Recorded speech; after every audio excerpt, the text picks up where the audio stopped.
2023 রামনবমীতে অশান্তির ঘটনায় এবার রিষড়ায় প্রাক্তন তৃণমূল কংগ্রেসের সাংসদ অপরূপা পোদ্দারের স্বামী তৃণমূল কাউন্সিলর দুবারের তৃণমূল কাউন্সিলর শাকিল আলী এবার এনআইএর জালে।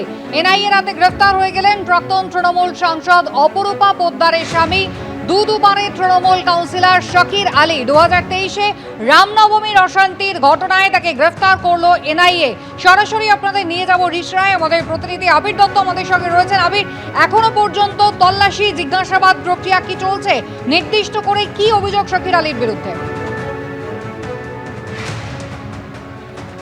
দেখো, প্রায় 4 ঘন্টা পার এখনো পর্যন্ত এই তল্লাশি অভিযান চলছে। যেটা এনআইএ সূত্রে খবর যে তারা যে 6টি মামলা রুজু করেছিলেন, যেটা কলকাতা হাইকোর্টের নির্দেশে তাদের তরফ থেকে এই মামলা রুজু করা হয় এমএইচের অর্ডারে, সেই পরিপ্রেক্ষিতে তারা যে তল্লাশি অভিযান শুরু করেছেন, একবার ছবিটা দেখাতে বলবো সন্দীপ সাধুকাকে। সেই তল্লাশি অভিযানের এখন প্রায় 4 ঘন্টা পার হয়েছে এবং এই যে তল্লাশি অভিযানের পেছনে কারণ কি? কারণ হচ্ছে যে 6টি মামলা তোমাকে জানাচ্ছিলাম, তার মধ্যে 2টি মামলা রিষড়া থানাতে যে 2টি মামলা রেজিস্টার করা হয়েছিল, পরবর্তীকালে তদন্তভার হাতে নিয়ে তাদের তরফ থেকে যে মামলাটি করা হয় সেই মামলার পরিপ্রেক্ষিতে তাদের এই তল্লাশি। এবং এখানে আসার পেছনে কারণ যে রামনবমীর মিছিলে যে হামলা, সেখান থেকে আগুন ভাঙচুরের ঘটনা, সেই ঘটনায় যখন ঘটে সেই ঘটনার আগে একটা পরিকল্পনা কাজ করেছে বলে জাতীয় তদন্তকারী সংস্থার আধিকারিকরা মনে করছেন।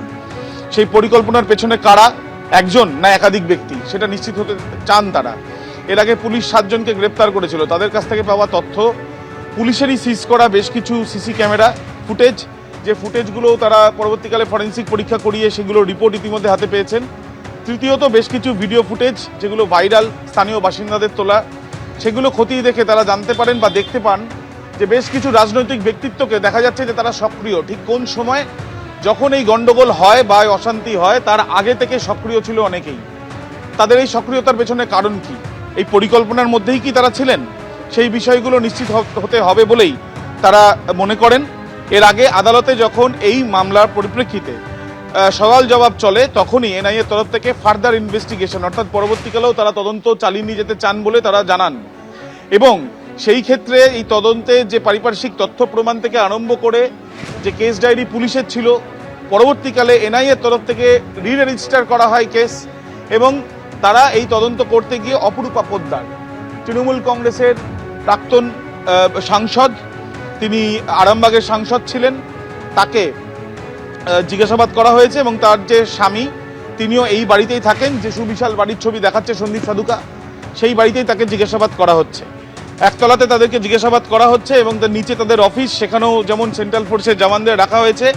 এই বাড়ির ঠিক পাশে যে গলি রয়েছে, সেই গলির মুখেই দেখা যাচ্ছে যে বাড়ির গেটের সামনে পুলিশ এবং সেন্ট্রাল ফোর্সের জওয়ান। এমনকি এই গলির একেবারে শেষ প্রান্ত সেন্ট্রাল ফোর্সের জওয়ানদের দেখা যাচ্ছে। অর্থাৎ সম্পূর্ণ এই বাড়িকে নজরদারির মধ্যে সেন্ট্রাল ফোর্সের ঘেরাটপের মধ্যে রাখা হয়েছে।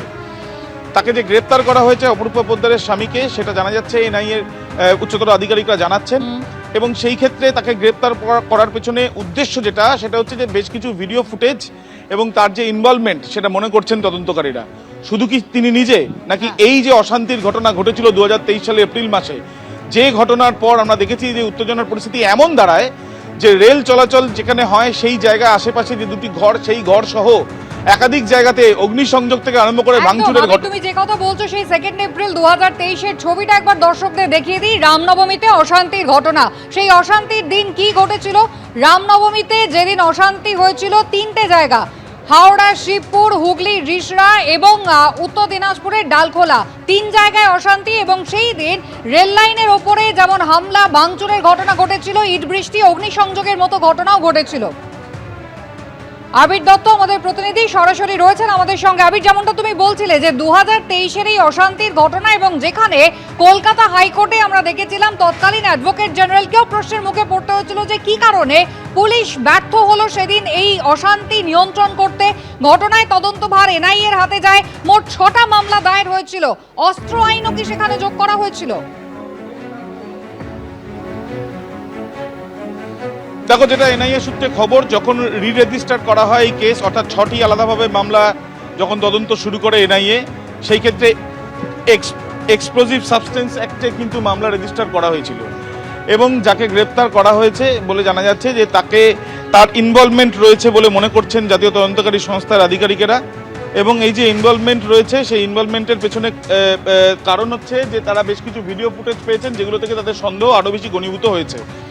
শুধু কি এই শাকির আলী যে কাউন্সিলর সেই এই ঘটনার সঙ্গে জড়িত বলে মনে করছেন জাতীয় তদন্তকারী সংস্থার আধিকারিকেরা, নাকি এর পেছনে একটা গভীর চক্রান্ত রয়েছে, যে চক্রান্তের কারণে উত্তরবঙ্গের ডালখোলা থেকে আরম্ভ করে হাওড়া এবং হুগলি এই তিনটে জায়গাতেই একাধিক এই ধরনের ঘটনা সেদিনকে ঘটেছিল। কেন ঘটেছিল সেই বিষয়টা জানতে চান তারা, এবং সেই মর্মেই এই তল্লাশি অভিযান এবং জিজ্ঞাসাবাদের প্রক্রিয়া। একইভাবে জিজ্ঞাসাবাদে তার বক্তব্যে অসঙ্গতি মিলেছে, সেই জন্য তাকে গ্রেপ্তার করা হয়েছে বলে এনআইএ সূত্রে খবর।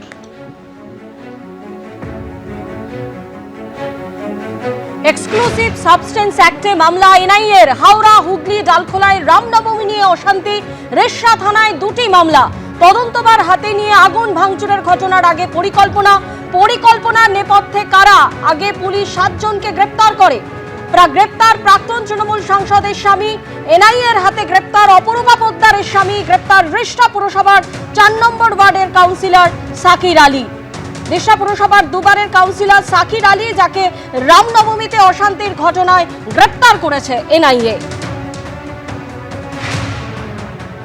গতকালই আপনারা জানেন যে বিধানসভায় দাঁড়িয়ে হুঁশিয়ারি দিয়েছিলেন মুখ্যমন্ত্রী শুভেন্দু অধিকারী। তিনি বলেন, দাঙ্গাবাজদের ভিটে বাতি ছাড়া করব।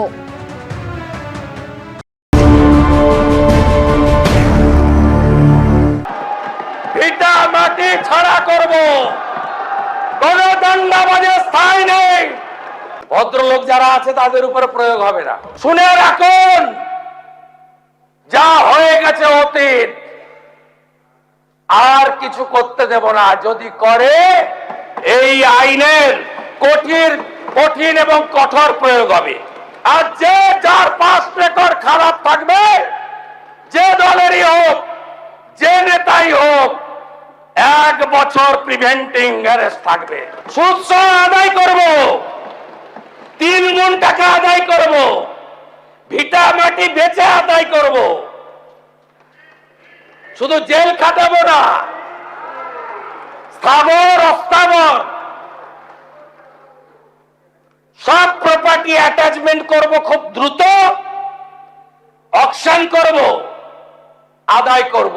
আর সবচেয়ে আতঙ্কের জায়গাটা আপনাদের হয়েছে কোথায় জানেন? প্রিভেন্টিং অ্যারেস্ট, তাই তো? 1 বছর পর্যন্ত কালীঘাট থানায় পুলিশ টেবিলের নিচে ঢুকেছিল। আপনি ভেবেছেন ওইটা আমার দায়িত্ব? পুলিশ কর্মীদের নিরাপত্তা দেওয়া। সরকারি বেসরকারি যাই ভাঙুন, 1 ইঞ্চি এগোতে দেব না। একদম নিশ্চিন্ত থাকুন। দাঙ্গা, বেআইনি সমাবেশ, হিংসাত্মক বিক্ষোভ, আইন শৃঙ্খলা ভঙ্গের অন্যান্য ঘটনায় সরকারি ও বেসরকারি সম্পত্তি সুরক্ষা নিশ্চিত করা রাষ্ট্রের একটি গুরুত্বপূর্ণ দায়িত্ব। নির্দিষ্ট পারিপার্শ্বিক তথ্য প্রমাণ যেমন রয়েছে, তার পাশাপাশি সেই 2023-এর 2 এপ্রিলের ঘটনার সিসিটিভি ফুটেজও কিন্তু রয়েছে এনআইএ তদন্তকারীদের হাতে। আর তার ভিত্তিতেই তারা নির্দিষ্ট অভিযোগের প্রেক্ষিতে আজ পৌঁছে গিয়েছেন রিষড়ায় প্রাক্তন তৃণমূল সাংসদ অপরূপা পোদ্দারের বাড়িতে, যেখানে তল্লাশি চলছে। জিজ্ঞাসাবাদ প্রক্রিয়া 4 ঘন্টারও বেশি পেরিয়েছে এবং শাকির আলী, অপরূপা পোদ্দারের স্বামীকে ইতিমধ্যেই এনআইএ গ্রেফতার করেছে। আবারও আপনাদের ঘটনাস্থলে নিয়ে যাব, আমাদের প্রতিনিধি আবির দত্ত আমাদের সঙ্গে রয়েছেন। আবির, একেবারে 2023 সালে 2 এপ্রিল ঠিক কি ঘটনা ঘটেছিল? সেই ঘটনায় এই অপরূপা পোদ্দারের স্বামী, তিনি সরাসরি জড়িত। এনআইএর পক্ষ থেকে ঠিক কি দাবি?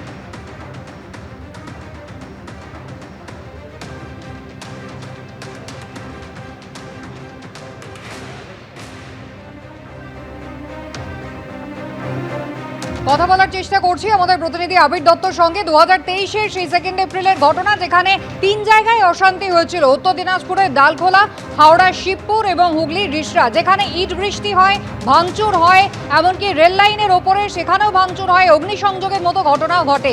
এই ঘটনায় পুলিশের ভূমিকা প্রশ্নের মুখে পড়ে।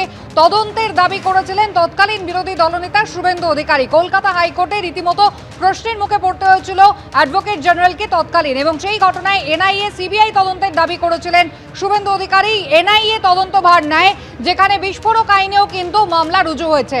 মোট 3টে অশান্তির ঘটনায় 6টি মামলা রুজু হয়েছিল, যার মধ্যে নির্দিষ্ট করে একটি অভিযোগের প্রেক্ষিতে আজকে এনআইএ পৌঁছেছে।